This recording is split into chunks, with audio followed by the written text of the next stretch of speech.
আমার মতন কার কার চিপস খেতে ভালো লাগে। হ্যালো এভরিওয়ান, তোমাদের জন্য চিপস বানানোর নতুন রেসিপি নিয়ে চলে এসেছি। আমি পাখি। হাই, তোমরা কেমন আছো প্লিজ বলতে পারো। আলুর পর বানানোর জন্য দেখো, প্রথমে এখানে আমি ছোটো ছোটো করে আলু কেটে নিলাম, আর একটু চিপসের মতন কাটার জন্য একটু গোল গোল করেও কেটে নিলাম।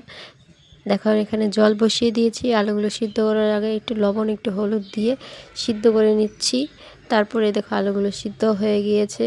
এখন আলুগুলো একটু ঝাঁঝরির সাহায্যে নামিয়ে নেব। তারপরে সিদ্ধ হয়ে গেছে আলু, এখন রোদ্রে শুকাতে দিতে হবে। সে তো সবাই জানো, রোদ্রে শুকাতে দেবো ছাদের উপরে। আমাদের ছাদ নাই, আমাদের ভাসুরের ছাদে আমি রোদ্রে শুকাতে দিয়েছিলাম। এখানে আলু শুকিয়ে গেছে, তো তার জন্য এখন আমি তেলে ভেজে তোমাদের দেখাবো কেমন হয়েছে। অনেক টেস্টি লাগে, আমার তো খুব ভালো লাগে। তো এগুলো লাস্টে লাগে ভিডিও খাই নিয়েছি, ভিডিও করতে সময় পাইনি, তার জন্য তোমরা কিন্তু অবশ্যই বাড়িতে ট্রাই করে জানিও কেমন হয়েছে। তো বাড়িতে বানিয়ে তোমরা জানিও খাওয়া কেমন হয়েছে। এরকম করে অবশ্যই একবার ট্রাই করো। Tata, bye bye.